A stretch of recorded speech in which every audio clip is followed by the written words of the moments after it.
তো এটা বলতে হয় পারবো। মালতীর বর সুরেশ দা আজ অব্দি যা যা করেছে সেটা উনি করেন। পেটে যে মদটা পড়ে সেই মদ ওর দিয়ে করে। মালতী তুমি চিন্তা করো না। দেখো আমি যতদূর জানি সুরেশ দা কিন্তু খুব ভালো মনের মানুষ। আচ্ছা বেশ ঠিক আছে, আমি নিজে ওকে বোঝাবো। দরকার হলে তোমাদের বাড়িতে গিয়ে বোঝাবো যাতে ও মদ না খায়। কতজনের বাড়ি গিয়ে বোঝাবি শো? প্রত্যেক ঘরে ঘরে একই কথা শুনবি, ওই মদ মানুষগুলো খারাপ না রে, ওই মদ তুই খারাপ। তাহলে এমন একটা ব্যবস্থা করতে হবে যাতে ওরা মদ না পায়। হ্যাঁ কিভাবে?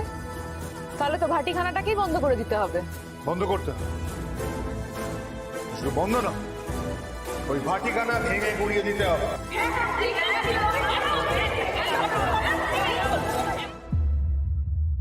কিন্তু দাদা কাজটা কিন্তু অতটা সহজ হবে না।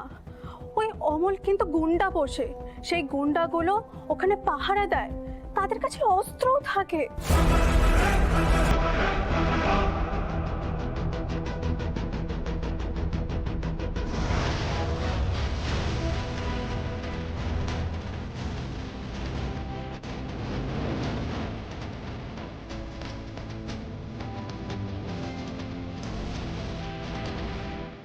ব্যবহারের উপর নির্ভর করে কোনটা অস্ত্র।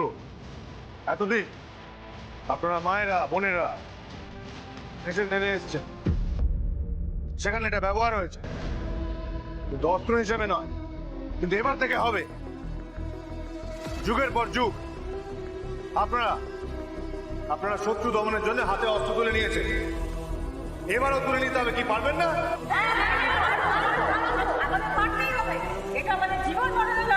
ঠিক, একদম ঠিক।